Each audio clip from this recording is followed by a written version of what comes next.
Good morning. It is, what day is it? I always forget what day. Well, it's also the middle of the afternoon. Oh, okay.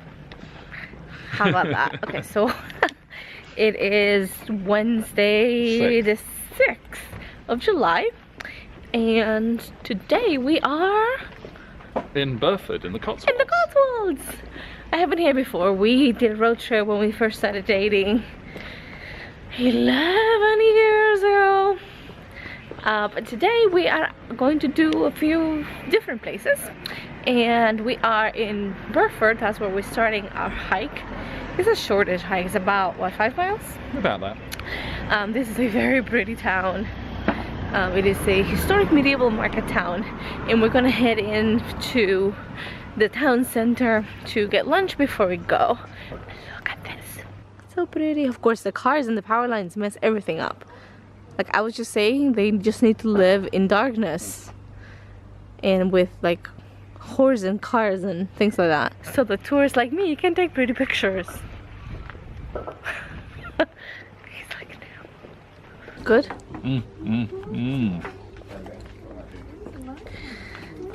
What is this? Steak and ale pie?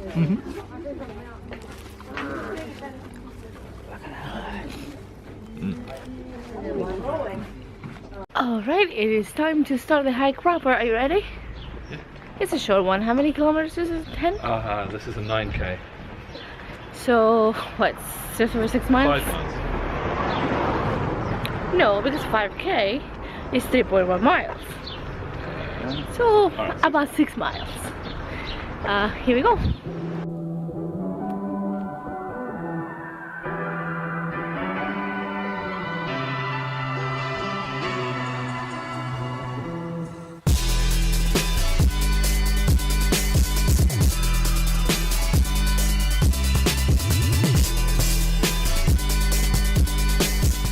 We just hiked through a field by a stream, and we are now in what the hike description calls the little hamlet of Whitford, and it is cloudy but bright.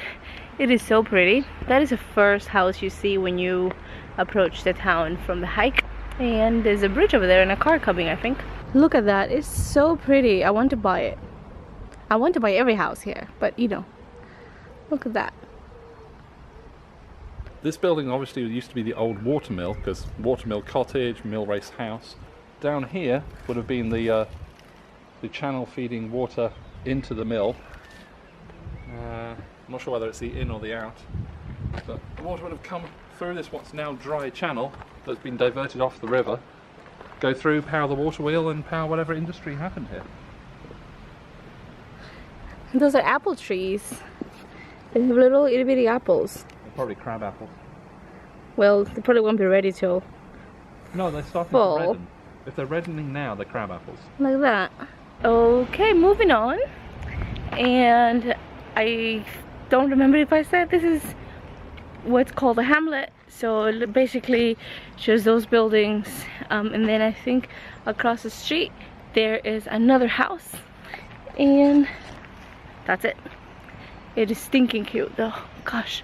Oh, I mean, even the door for the well, the color of the windows and the garage door are my favorite color.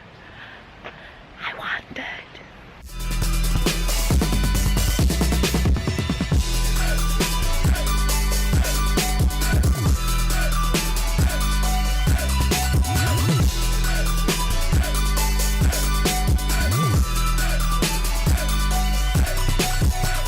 Okay, so we have to go through that field, and as you can see, there are cows, many cows, more cows than what I encountered in Macedonia.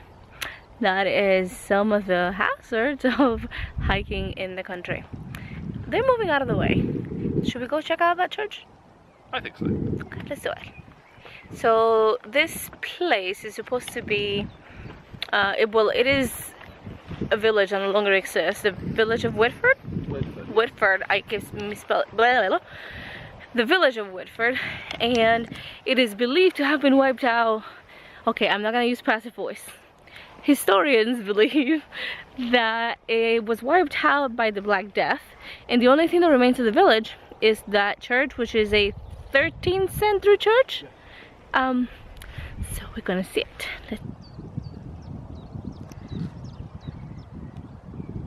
For being an abandoned village church or what have you, it's pretty well mowed.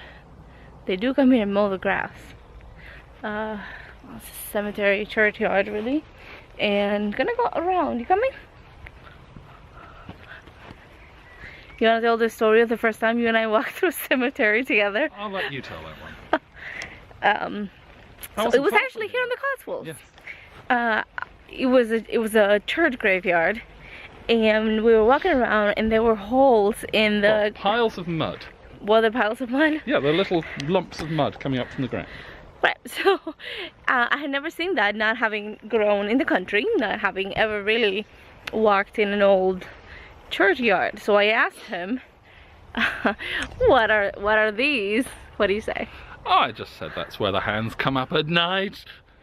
And so, you are standing almost one. You jumped so quickly away from where you were. And it's not that I believe in life after death or zombies or any of that stuff, but it just caught me so off guard that I don't ever use the word literally when I mean figuratively, but I literally jumped probably like 5 yards in the other direction, and I thought that I was gonna have a small heart attack. So the first thing I told him today before we left is no jokes about molehills. No jokes about molehills. So let's go inside. Is it locked? Yep, that would be a yes. It is locked. Oh, okay. So I guess we'll leave our mud outside. Checking it out. Just checking through the windows. That's the only way we can get in at the moment. It's very small and rustic. Just checking through the window, since that's the only way we can get in at the moment. Yeah, it's very small and rustic. Bye-bye, church. Do you know what these things are? They're cattle grids, and they are used to stop cattle like the ones on the field from crossing and leaving their field. Presumably the cows stick their hooves in and get stuck, but humans can still walk over. And in the UK at least, humans, walkers, have right of way on the footpaths, even if the footpaths are in private property. And that's a legacy from when there were no roads and the only way to get from village to village was through these little walkways. I am filming this on my Olympus camera on a new lens that I got, and it is very, very wide. So if I look a little bit, you know, fisheye affected, a little distorted, that's why. The cows moved all the way over there now. They were there by that house. They moved all the way under the tree, nearest to the church. We just left the field with the cows, walked across the other side of those woods onto the street. Not the street, onto a little country lane, but check out this view. I don't know if that's grass or wheat. I have no idea. It's wheat. Oh, I think it's a wheat? He says it's wheat. I'll take his word for it. Look at that. Seriously. So they obviously keep sheep in this field. Look at all that wool that's come off on the branches there, and it's all the way the edge of the trees, of the bushes. Not to mention all the poop on the track. Yeah, probably stepping on poop. Sheep poop, back pellets. As the evidence suggested, look at all the sheep. I don't know how many there are. We initially only saw these two that are here on the path, and then I saw a third, and then we came up the hill, and there they are. About 20, 30, 50? Oh my, no, there's more on the other side. There's a lot of sheep. Look at all them chickens! It's like it's a whole field of sheep. I hope we don't spook them. Yeah. Walk slowly and calmly. I don't know how well you can see it from here, but here, right there, is a black sheep. And that one is half black. There are hundreds of sheep on this field, all the way down the side of the hill, all the way up there. The ones we've left in the back, God, it's bright. And they are obviously used to hikers because they're just merrily moving out of the way, not doing much of anything except, you know, spreading their legs every now and then and peeing or pooping. So, mutton for dinner, anybody? Now that's a pretty funny sign. We just walked through those woods, and there was a track that went through the middle, but it was quite muddy. So we went through the periphery of the track, and I got stung by stinging nettles. And I'm being a total baby. I have 2 little welts in my arm, which you can like barely see there, but they itch so much. And I also have some on my leg. It's taking everything I have not to scratch them.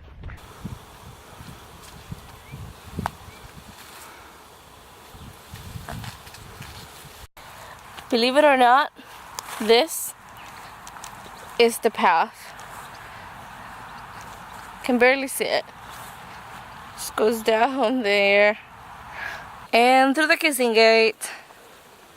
Does that mean we have to kiss? We're now in the town of Fullbrook, and there's a nice church back there that I think I'm gonna go see. But there are horses. I don't know if you can see them because this lens is so wide, but there are 2 horses there on that field. And the nettle stings have subsided, although I got stung again once after that. We have just over a quarter mile left of this hike to go, and then we'll be done. And we are now back in the town that we started, in Burford, which is on a pretty busy stretch of road. So I think the plan is we go to the car and we're going to drive to either Chipping Norton or Stone the Wold, which is, well, they're both all the towns here in the Cotswolds, and go have some dinner or something to drink and wait for the night to do some sunset shooting. Hopefully the weather will cooperate and the clouds will cooperate.